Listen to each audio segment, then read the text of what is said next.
Hello everyone, and welcome back to Deadly Tales.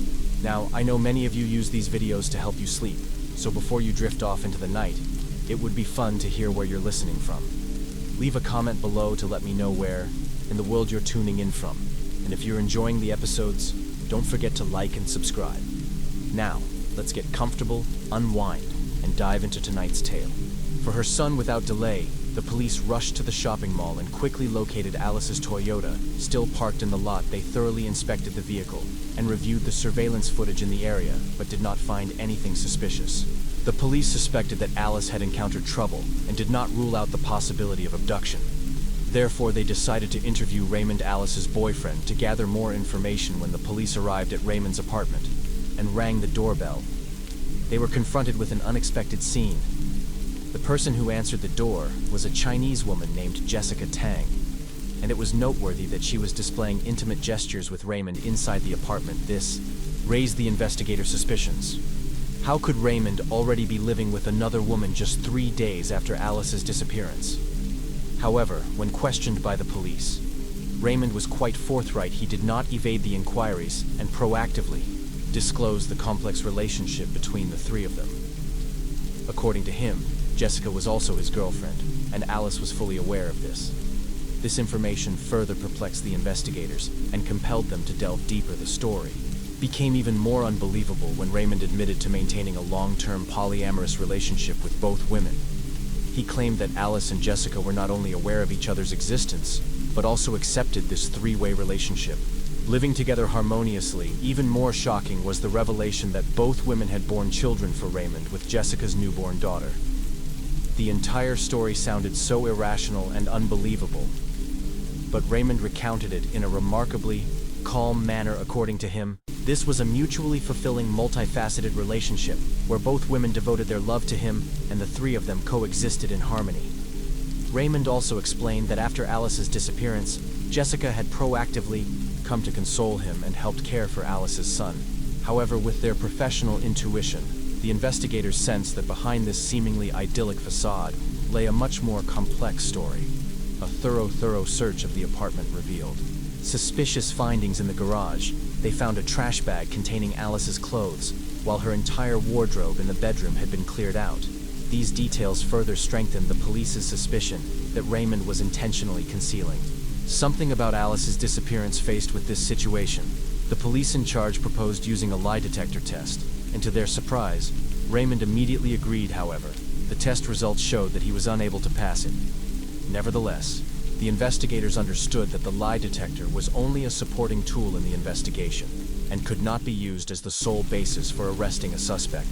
They still needed more concrete and substantial evidence. As time passed, a fateful morning arrived on January 24, 2000, in the desolate desert east of the city of Reno, Nevada.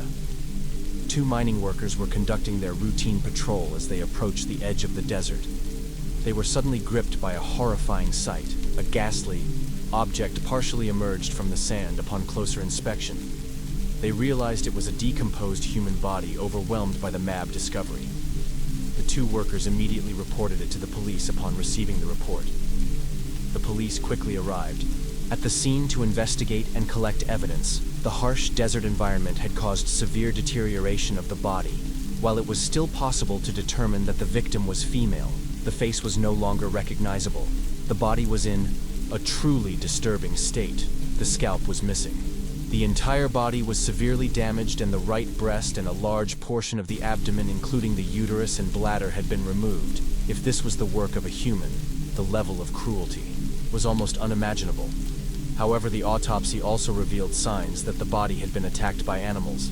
There were clear bite and claw marks. An interesting detail was the position of the victim. Her legs were spread wide and her feet were pointing towards a cave later identified as a coyote den. Therefore, the police surmised that the missing body parts had likely been consumed by these animals. However, a series of new findings quickly eliminated the hypothesis of a wild animal attack on the victim's body. The police discovered multiple gunshot wounds, and they also found scattered shell casings on the ground around the site.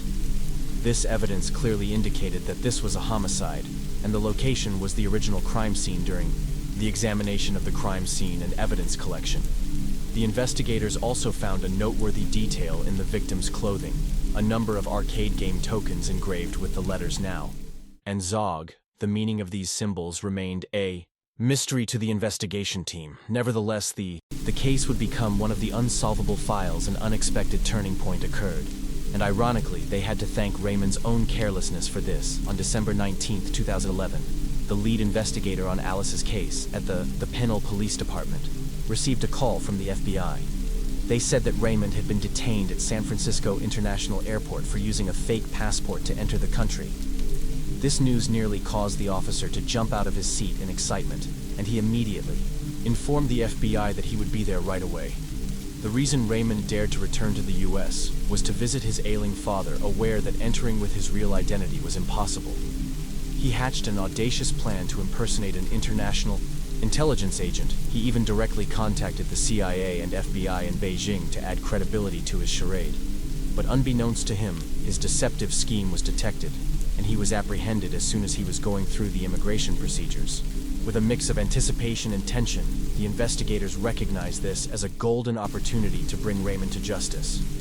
They understood that if they failed to find decisive evidence this time, Raymond would once again escape the clutches of the law. With limited time on their hands, the pressure weighed heavily on the investigation team.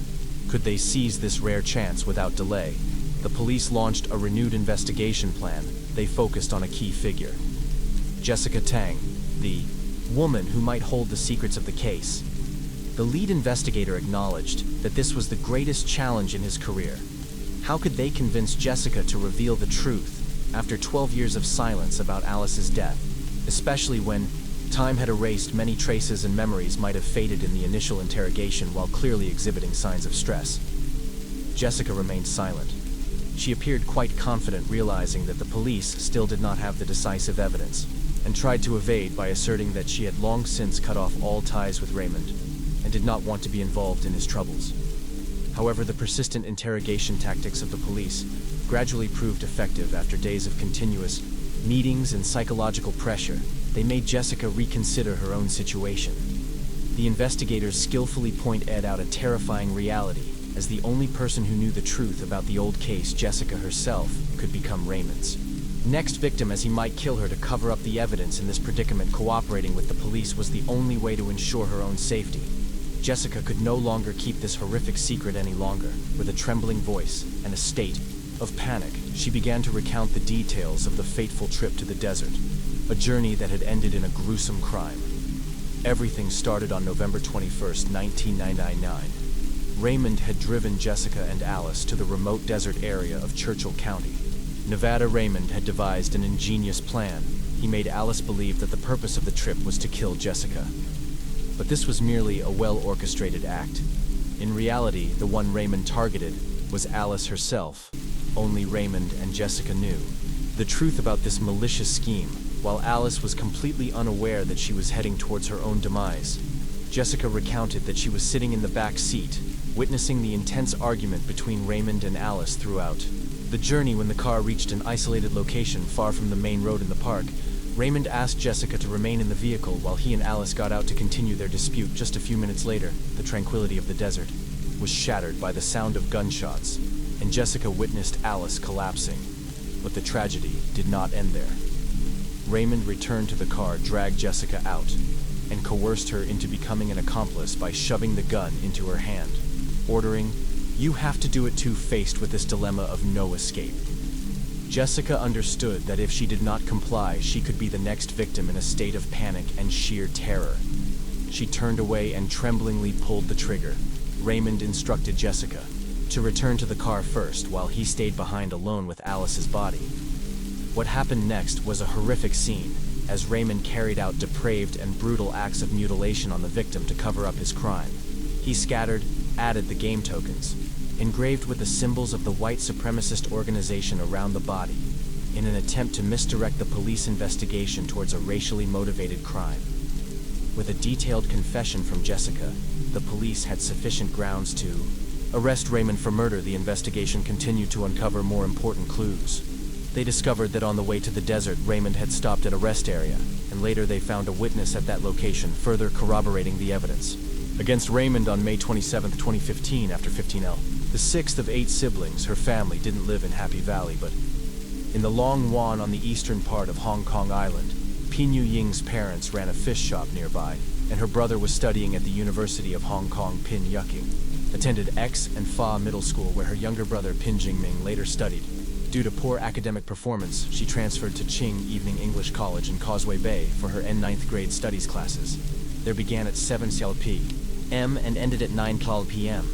Pin Yucking occasionally helped her parents at their fish shop during the day. She would leave home at 6 p.m. to take the tram to Causeway Bay for evening school. She would typically return home around 10 p.m. as Christmas approached. Her school was planning a prom night after class.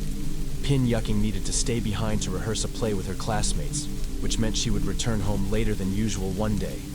Pin Yucking left home to attend her evening class, just like any other day.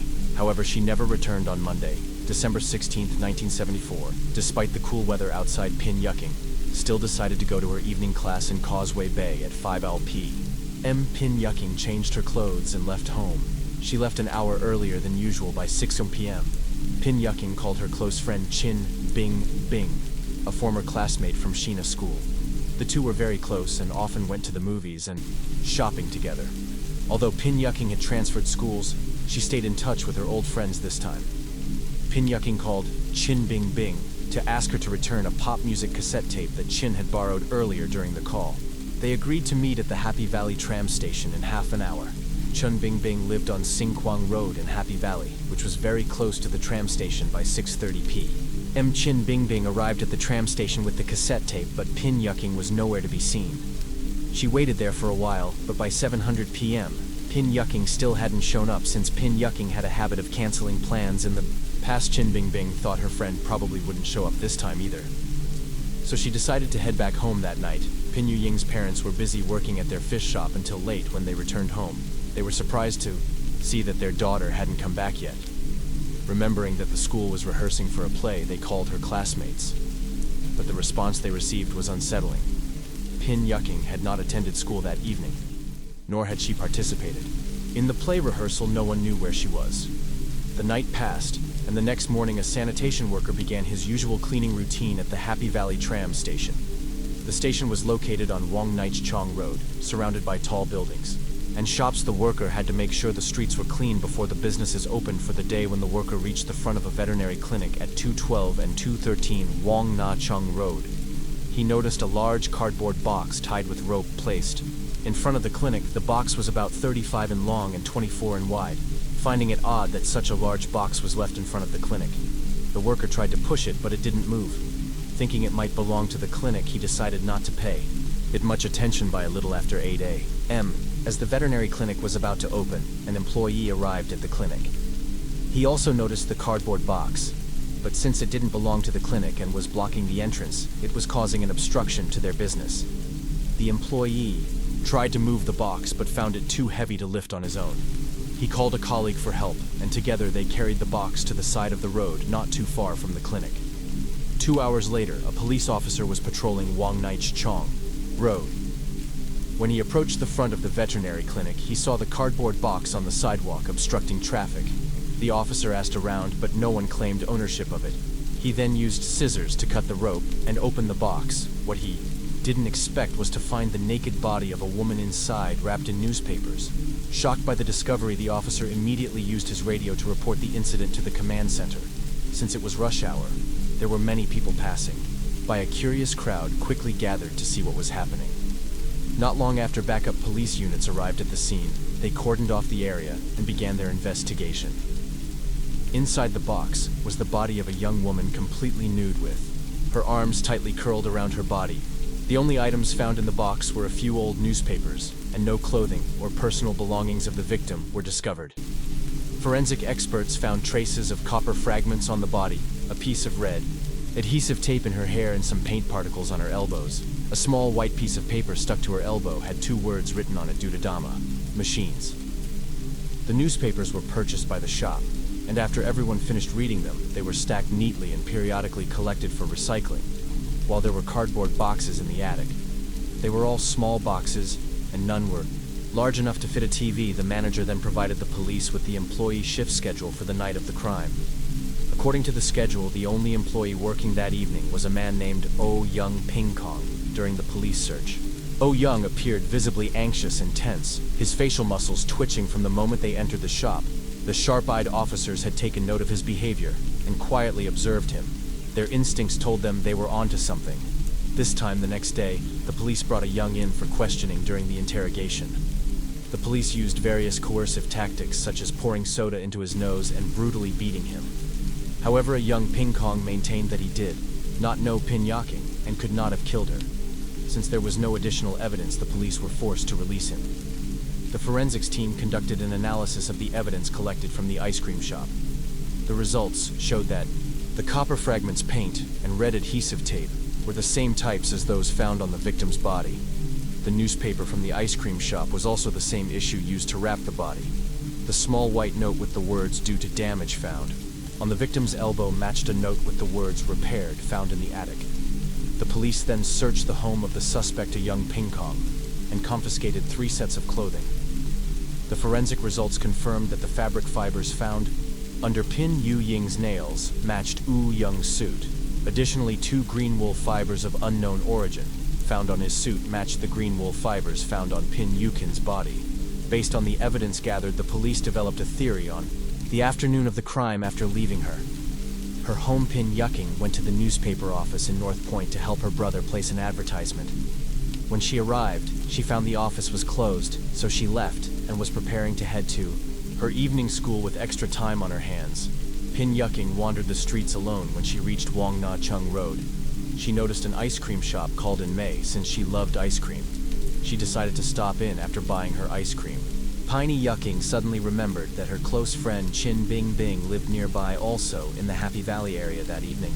A Young Ping Kong was working at a May ice cream shop. Pin Yuking asked if there was a phone in the shop. A Young Ping Kong led her upstairs to the attic to make the call. The phone call that Pin Yuking made to her friend Chin Bing Bing was from a May ice cream shop at that time. No one else was in the shop, and Oh Young began harboring ill intentions. Pin Yuking fought back fiercely and tried to escape. Oh Young then strangled her from behind with his right hand. Due to excessive force, Pin Yuking was strangled to death. Realizing he had committed a crime, but still needing to attend to customers since the shop was open, Oh Young hid the body in the attic and continued to serve customers once the shop closed. He locked the front door and returned to the attic. He undressed Pin Yuking, burned her pubic hair with a hot object, and cut off her breasts, in an attempt to mislead the police, making them think the murderer was a psychopath or mentally unstable. He then found a large cardboard TV box nearby and stuffed Pin Yuking's body inside since the box was too heavy and dragging it would leave marks on the bottom. Young decided to dump it in front of the veterinary clinic next door. He thought the most dangerous place is the safest place. This tactic was indeed clever. Initially, the police had no suspicion that the killer was right in front of them. However, Oh Young left too many clues behind and ultimately could not escape. Justice, the suspect, a Young Ping Kong, 28 years old, lived in San, Hong Kong. He worked as an office clerk at a factory on Wong Gong Road. Both of his parents had passed away, and his financial situation was not well off. A Young Ping Kong met his wife, Jiang Jane Fong, in 1972. 2 years before the crime took place, after a year of dating, the two got married. Their relationship was strong, and they had a daughter. In the year of the crime, his wife was pregnant with their second child, a son, to earn extra income to cover living expenses. Oh Young Ping Kong started working part-time in the evenings at a May ice cream shop for months before the crime. According to the shop's policy, employees were allowed 1 day off per week, but in order to make more money, A Young worked even on his days off. Oh Young's life was quite busy. Every day he would work at the factory in Kaitong, starting at 8 a.m. After finishing his shift at 5 p.m., he would head straight to a May ice cream at Annie ice cream shop on the night of the crime. He had keys to all 3 of the shop's doors, giving him the opportunity and time to commit the crime. The police used a mannequin to demonstrate how the perpetrator could have stuffed the body into the cardboard box and dragged it to the disposal site. They also simulated how the perpetrator strangled Pin Yuking from behind. The prosecution called 15 witnesses to testify. One of them, a 19-year-old woman, stated that she worked at a factory in Saipo Kong on her way to work in Kongo. Young had twice burned her dress with a cigarette butt. Psychologists testified that this act was a form of sexual deviance. The prosecution pointed out that the victim's pubic hair had been burned, linking this to similar deviant behavior. Oh Young's defense maintained his innocence. His lawyer argued that Oh Young and his wife had a loving relationship. He had a stable job and he didn't know Ping Yaking, so there was no clear motive for the murder. Furthermore, out of the 269 fibers found on Ping Yu Ying's body, only 7 matched the pseudo Young wore to work. Additionally, the medical examiner initially concluded that Ping Yakying's time of death was between 9:00 p.m. and midnight on the night of the crime, but later changed it to between 6:00 p.m. and midnight. This raised suspicions of a deliberate alteration of the time of death to match Oh Young's work schedule. Lastly, no fingerprints found on the cardboard box matched Oh Young's. The disappearance of the class attendance sheet and the 2 phone calls Ping Yaking received before she went missing were also suspicious. Yet the police had not fully investigated these aspects. Oh Young stated that Anmi ice cream shop did not allow customers to make phone calls to avoid unnecessary trouble. The attic window at Anmi did not face the street, so the environment there was very quiet, which contradicted the testimony of Chin Bingbing, who said that when she spoke with Ping Yaking on the phone, the background noise was loud on the day of the incident. Ping Yaking had never been to the ice cream shop. Oh Young also mentioned that he was only a part-time employee, so he rarely went up to the attic, only once or twice to retrieve tools for machine repairs. He had never used the welding machine, so he couldn't have used it to burn the victim's pubic hair. The work at the ice cream shop was very busy, and Oh Young had to handle multiple tasks by himself, such as serving customers, handling payments, cleaning the shop, etc. He usually didn't finish his shift until after 10 p.m. He claimed he had no time to search for a cardboard box or dispose of the body after hearing arguments from both the prosecution and the defense. The 7-member jury, 5 men and 2 women, reached a verdict after 18 days of trial. The Hong Kong High Court declared Oh Young guilty of murder and sentenced him to death. This case became the first in Hong Kong to be solved using scientific evidence. After the trial, Oh Young continued to maintain his innocence. He began a hunger strike in prison to prove his purity, stating that he had never done anything against his conscience and did not deserve such punishment. Oh Young's wife, Zhang Jane Fong, also believed in her husband's innocence. She sought help from various lawyers, and a prominent lawyer at the time, Lin Tawa, presented 8 reasons to appeal the case in the Apic Court in March 1976, over a year after the crime occurred. The defense's efforts paid off. The appellate court overturned the original verdict and ordered a retrial. 2 months later, the Hong Kong High Court reopened the case of the body in the cardboard box in Happy Valley. This time the jury consisted of 7 men and 2 women. The defense invited renowned lawyer Hu Honley to represent Oh Young. After deliberation, the jury still concluded that Oh Young was guilty of murder. Once again, Oh Young was sentenced to death.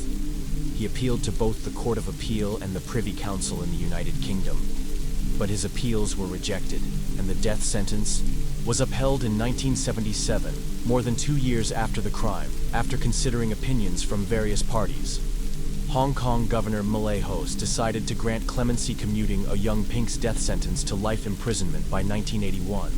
7 years after the crime, Oh Young had served 6 years in prison during his imprisonment. He displayed exemplary behavior, even teaching Braille to blind inmates and becoming a model prisoner. However, multiple requests for clemency were denied on the grounds that Oh Young had not shown genuine remorse in reality. Oh Young wasn't without regret. He simply continued to insist that he had not killed Pin Yaking. That same year, Zhang Jin Fong filed for divorce from She took their daughter, and the 2 of them lived together, relying on each other. In 1990, 16 years after the crime, Oh Young finally admitted to killing Pin Yaking and recounted the details of the crime in 2002. 28 years after the crime, Oh Young, her parents, with her outstanding academic achievements, her talent and dedication, were demonstrated when she earned admission to the University of California, Davis, one of the top public universities in the U.S. With this prestigious acceptance, a bright future seemed to be awaiting Alice. However, her parents could never have imagined that a romance blossoming during her college years would become the fateful turning point that would change the course of their daughter's life. During her freshman year in college, Alice began dating a young man named Tom. Their student romance was simple and pure. They were compatible in personality and enjoyed the joys of youth together, hardly ever leaving each other's side. However, a party that Tom took Alice to become a defining moment in her life. It was there that she was captivated by an Asian-looking man. His name was Raymond Wong, a 26-year-old technology consultant. Both Raymond and Alice were immigrants, while Alice's family came from China. Raymond had immigrated from Hong Kong with his parents since childhood. Their shared experiences of immigrant life created a special bond between them for a freshman like Alice. The image of the successful tech entrepreneur that was Raymond proved irresistible. It wasn't long before Alice decided to end her relationship with Tom and embarked on a passionate romance with Raymond. Their new relationship had barely progressed when a surprise occurred. Alice discovered she was pregnant. This news was like an earthquake shaking the burning passion between the two. Alice now faced a life-altering decision. Should she continue on the promising path of her education, or step into the role of motherhood at such a young age? After much inner turmoil, Alice made the final decision. She chose to keep the baby. This decision was driven by her deep love for Raymond, as well as her inability to abandon the life growing within her to pursue motherhood. Alice had to put her college dreams on hold while deeply saddened to see their daughter give up such a valuable educational opportunity. Alice's parents still respected her decision and offered their sincere blessings, for they understood that becoming a mother is a sacred journey for a woman afterward. Alice moved in with Raymond and began a new chapter in her life after the baby was born. She truly became a loving mother, although she had to care for the child during the day and attend classes at night. Alice felt her life was filled with joy and happiness. As for Raymond, he also demonstrated responsibility, not only providing amply for the small family, but also succeeding in real investment on the surface. This appeared to be a perfect, happy family. However, a crucial question remained unanswered. When did Raymond start his polyamorous relationship, and what made Alice accept such a compromising situation? Emails extracted from Alice's account gradually revealed a heartbreaking truth, completely contradicting Raymond's claim of a harmonious three-way relationship. The discovered emails painted a very different picture. Alice and Jessica were indeed aware of each other's existence, but they were in fact rivals, not accepting co-wives. The exchanges between them were filled with hatred and vicious attacks, with each woman asserting that she alone deserved Raymond's love. The tragedy became even more bitter when an email from Alice to Raymond was uncovered. It revealed that during the period when Alice was pregnant, when she needed love and protection the most, Raymond had betrayed her by returning to his ex-girlfriend Jessica. The letter expressed Alice's anguished but hopeful plea, begging Raymond to recognize his mistake and come back to care for their unborn child together. However, the subsequent events completely dashed her hopes furthermore. In the course of the investigation, the police discovered an intriguing detail. Alice had purchased a $2 million life insurance policy, with the surprising detail that Raymond was the sole beneficiary. This, combined with the pre-existing emotional conflicts, made Raymond the prime suspect in the case. As soon as Alice's body was found, the police immediately sought out Raymond, but they were too late. Raymond and Jessica had already fled to Canada without leaving any information about when they might return. Armed with a search warrant, the investigators searched the house and made a disturbing discovery. All traces of Alice's presence in the home had been erased. Instead, the place was filled with Jessica's belongings, as if she had quickly taken over the role of the woman in this family. The forensic examination of Raymond's personal computer yielded shocking findings. The technical experts were able to recover deleted data and uncovered a horrifying collection, thousands of hours of snuff films, a genre depicting real-life killings. Most of the victims in these videos were brutally murdered, tortured and assaulted women, reflecting the severely disturbed mindset of the owner Firth. Matters in their daily life, these conflicts did not change, even after Yang Gong gave birth to a child. Both of her relationships had not turned out as she had hoped, leaving Yi frequently discontented but powerless to do anything. Unexpectedly, in January 1996, Yang accidentally encountered her old neighbor Sugu. She was nearly 40 years old but still had a quite handsome appearance, although she was already married. When faced with Yang's refined demeanor and gentle words, he found it difficult to suppress his excitement and often hinted at an ambiguous relationship with her after learning that Yang's marriage was unhappy. Shu felt he had a chance, and later even invited Wei to go out with him during a dance session. Both of them were drunk, and in their intoxicated state of amorous passion, Shu took Yang back to his home. At that time, Shu's wife, Goose, shopping, and daughter Shu Lejun were visiting the paternal grandparents, the man and woman took advantage of this opportunity to cross the line and develop a secret romantic relationship. Shugu was a mature and stable man. He could empathize and be tolerant of Yang's stubbornness. Shu's courteous and refined behavior revived Yang's long-suppressed heart compared to the cold and distant attitude of her husband Li. Yang felt that Shu truly understood and cared for her. Gradually, she became immersed in this illicit relationship and realized that she had fallen in love with Shu. Therefore, Yang intended to divorce her husband. In order to live with Shu in her mind, when Shu heard of this intention, he would surely be overjoyed, as he had always shown such deep infatuation whenever they met. However, the unexpected happened. After Yang expressed her desire to divorce Shu, turned pale, and refused her request. It was clear that Shu was not ready to abandon his current family and live with Yang as she wished for Shu. Although he no longer had much affection for his wife, they had lived together for many years, and even if they were not lovers, they were still family. He could not easily sever those ties. Moreover, his 8-year-old daughter Lejun was very pitiful, and he absolutely could not abandon her. Additionally, in the past few months of interacting with Yang, he had heard her express extreme and malicious discontent towards her former lover and husband on multiple occasions, making Shu realize that Yang was not as gentle and refined as she appeared on the surface. This made him want to end this inappropriate relationship as soon as possible. After Yang shared her intention to live with Shu, he showed great hesitation and refused her proposal. This made her realize that she was only lusting after the pleasure of the illicit relationship with her and did not truly love her or want a long-term commitment. These successive emotional wounds further heightened Yang's mental state of tension.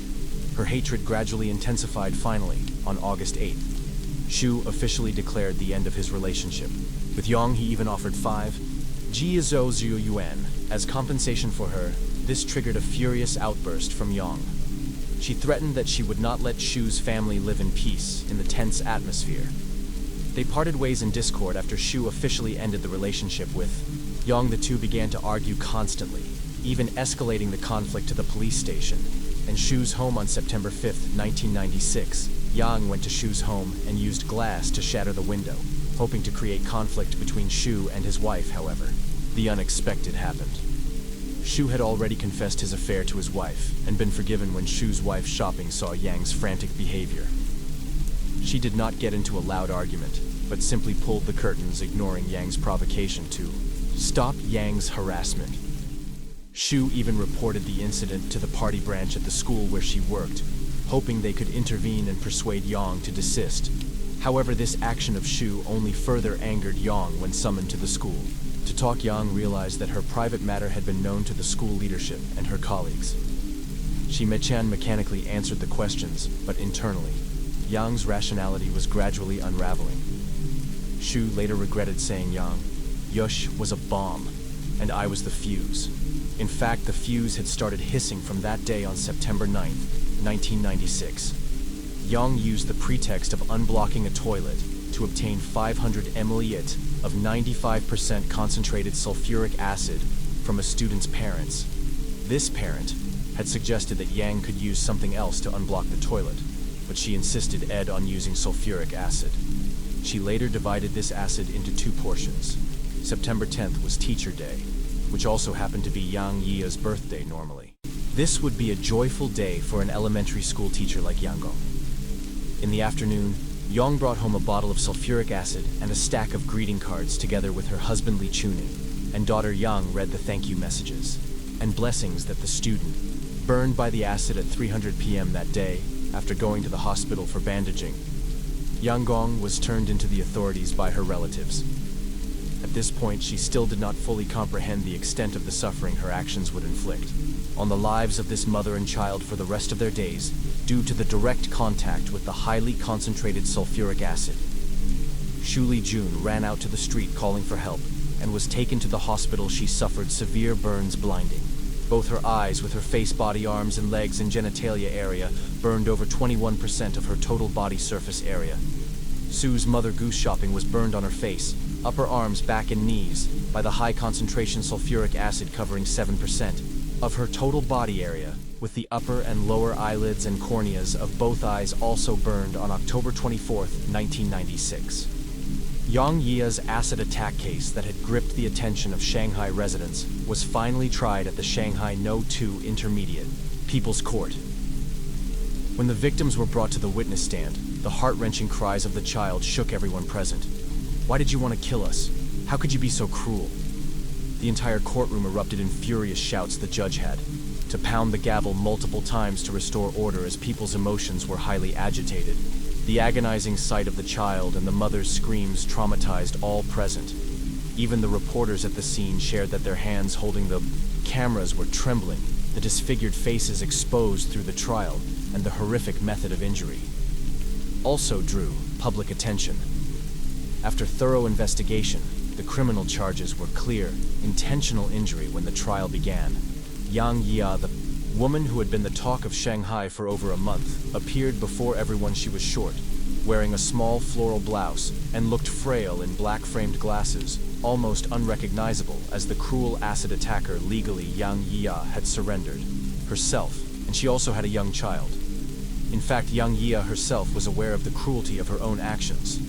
She had prepared herself to face the death sentence on the morning of December 10, 1996 at 9:55 a.m. The Supreme People's Court of Shanghai rejected Yang Yi's appeal for causing injury to innocent victims through vicious means, with severe consequences, upholding the death sentence to be carried out immediately. At 10:50 a.m., Yang Yi, wearing a red robe, was escorted to the execution ground with a thunderous gunshot. She used her own life to end the consequences of this extramarital affair.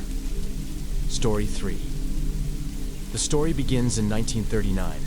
Encouraged by domestic policies, many Japanese citizens migrated to islands occupied by Japan to live and work. Among them was 16-year-old Kazuko Higa. She embarked on a long journey from Okinawa, Japan, to Saipan Island with the purpose of seeking refuge. Alongside her brother, soon after her arrival, Kazuko found a job as a staff member at a local cafe. Her youth and beauty attracted admiration for many young men. One of them was Shichichiga, a young man also from Okinawa. Fortune smiled upon Shoichi, and after pursuing Kazuko, the two began dating at 18 years. Old Kazuko married Shichi. Due to Japan's limited land area, the Japanese government began migrating its citizens and expanding its control over many islands in the Pacific. Shuichi's main role on the island was to oversee the labor of workers. Their married life was initially filled with happiness. In 1944, Shuichi's work responsibilities changed, and he was transferred to Anatahan Island. Bringing Kazuko along with him. Joining them was Kikutaro Hiya, a plantation manager. Anatahan Island, part of the Mariana Islands in the Pacific Ocean, is located about 110 mi north of Saipan. This small oval-shaped island spans approximately 5.6 mi in length, 2.3 mi in width, and has an area of nearly 12.4 square miles.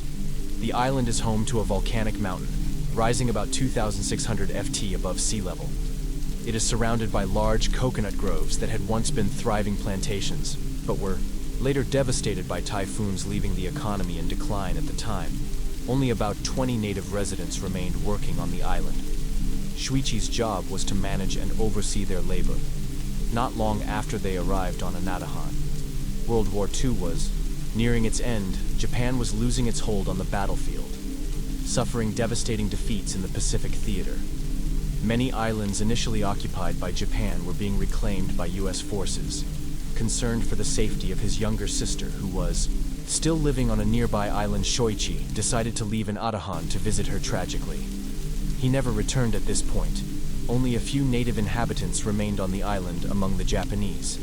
Only Kazuko and Shuichi's employer Kikuro were left in such dire circumstances. The two grew close and eventually began living together as a couple.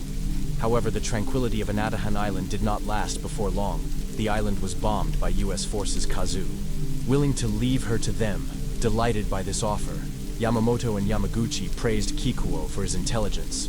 However, no one realized this was part of Kiko's strategy. Faced with this situation, Kazuko saw things clearly, like an outsider observing the unfolding events. Previously, Yamamoto and Yamaguchi, united by their shared possession of firearms, worked together to dominate the others.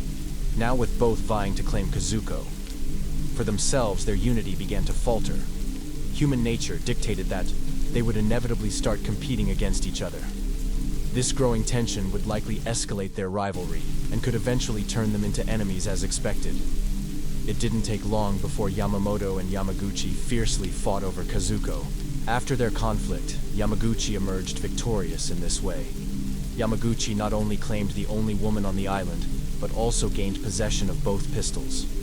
This turn of events left everyone else deeply upset and resentful. When the dominance of the strong becomes too evident, it is only natural for the weak to strike back. Yamaguchi believed his days of happiness had arrived, but soon after he met an abrupt end. It was said that he fell into the sea and drowned. However, everyone on the island knew the true cause of his death, but chose to remain silent. The two pistols that had belonged to Yamaguchi then fell into the hands of two others, Nakazawa and Iwai. Like their predecessors, they immediately claimed Kazuko, forcing her, once again, to serve them. At this point, a vicious cycle began. Life on the island was peaceful for just over a month before trouble erupted. Once more, a conflict broke out between Nakazawa and IW. Following yet another fight, I came out on top, gaining sole possession of both pistols, as before he monopolized Kazuko for himself. The situation was strikingly similar to the previous events, but IW had learned from his predecessor's fate. He became extremely cautious and vigilant in his daily life. Fearing that someone might assassinate him at any moment for 2 years, I managed to maintain control, however. As if fate had decided otherwise, I was assassinated 2 years later. Over the following years, the shadow of death continued to loom over Anadahan. Island 3. More men died under various circumstances in total. 9 people had now perished while no one openly spoke of it. Everyone understood that the deaths were undoubtedly linked to gun violence.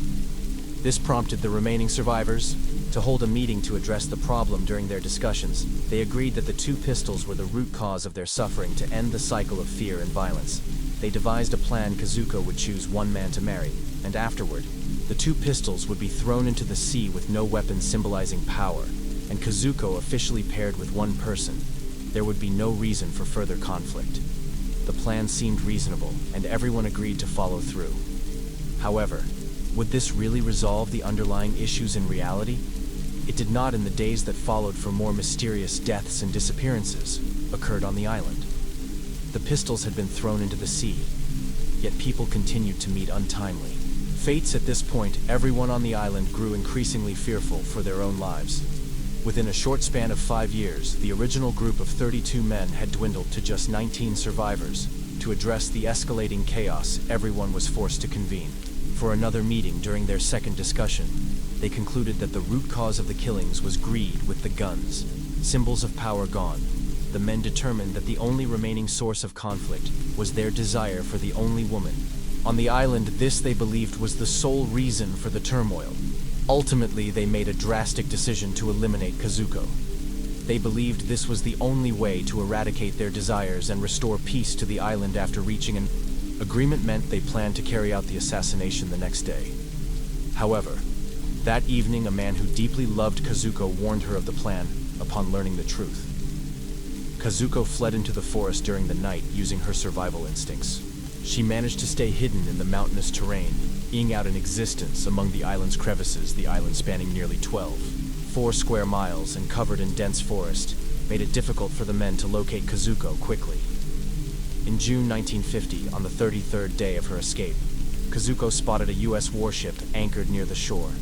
Desperate, she climbed a tree, removed her clothing, and waved frantically while shouting for help. Her actions caught the attention of the U.S. military, and she was rescued at last. Kazuko escaped the grim confines of the island. After hearing her detailed account, the U.S. military informed the remaining Japanese on the island that the war had ended. Still, they refused to believe the news, suspecting it was a trap set by the Americans. Kazuko returned to Japan, and her parents were very strict, so she rarely interacted with boys. Peking had a strong passion for acting and was planning to participate in a Christmas performance. She and her classmates had been rehearsing after school many times, and she had never missed a session. The day of the incident was the only time she didn't show up. Pyongyang's family confirmed what her classmates had said.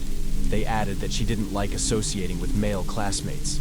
However, there was a boy from Taiwan, a fellow student, who had pursued her, but pining rejected him afterward. the boy started spreading false rumors about her at school. One of the rumors claimed that Piak Ying's family was involved with organized crime. Some students believed the rumors and were too afraid to get close to her later. Piak Ying's older sister went to school to talk to the boy from Taiwan after investigating the situation. The police considered the boy a possible suspect and searched for him to get a statement. However, after Piak Ying's murder, the boy had seemingly disappeared sometime later. The police located him, but he provided an alibi, proving he wasn't the one who killed Packing. At first, the police were almost certain that the boy was the culprit, and believed the case was about to be solved, but now this lead had gone cold. Leaving the case at a standstill, they turned their investigation toward the cardboard box that contained Piak Ying's body.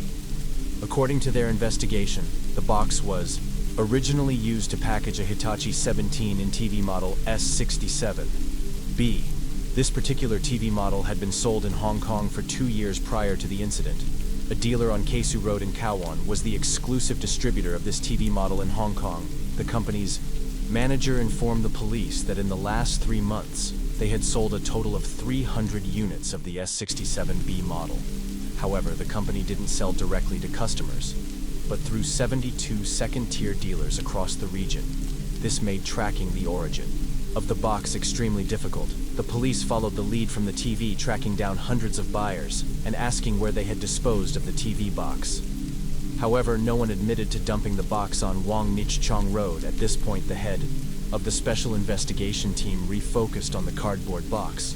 He noted that the box was originally designed to hold a TV, but the perpetrator used it to contain a body which would make it extremely heavy. It would be difficult for one person to move the box, and if they tried, the box would likely become deformed or even damaged. However, this particular box was tied with a rope at the bottom for support, showing signs of light dragging, but overall, it remained intact and in fairly good condition. The inspector then asked team members to recreate the crime scene. A female officer with a similar build to Pin Yucking lay inside the box, in the same position as the victim was found through the experiment. They discovered that the box, with a person inside, was too heavy for one person to carry and would require 2 people. However, if 2 people were to lift it, the box would become significantly deformed during the process and could not be moved a long distance. So how did the perpetrator manage to transport the box with the body to Wong Nich Chong Road? To clarify this, the police examined 50 popular car models on the market. At the time, the results showed that neither the back seats nor the trunks of any of these vehicles could fit the 17-in TV box. It's possible that the perpetrator used a truck to transport the box to Wong Nich Chong Road, but the police thought this was unlikely. Happy Valley is a densely populated area, and a truck would attract attention. Additionally, unloading items from a truck would raise suspicion. However, there were no reports of any suspicious trucks seen in the area on the day of the incident. Furthermore, if the perpetrator had used a truck, they could easily have transported the box to a remote area outside the city, making it harder to detect. After further consideration, the bald-headed inspector suddenly had an idea. The initial crime scene might not have been elsewhere, but was actually in Happy Valley, where the body was found in combination with the discovery of copper fragments on the victim body. Investigators conducted a thorough search of all factories and electrical repair workshops in the Happy Valley area. They also interviewed nearly 750 electricians. However, they did not uncover any suspicious leads. As time passed, it was nearing the end of December, about 20 days after the crime. While conducting field investigations, a police officer accidentally stumbled upon an important clue. He noticed a large number of technical devices and cardboard boxes in the attic of an ice cream shop, resembling a small workshop. The ice cream shop, named in May, was not only located on Wong Nich Chong Road in Happy Valley, but it was also right next to the veterinary clinic where Pin Yucky Ying's body was found.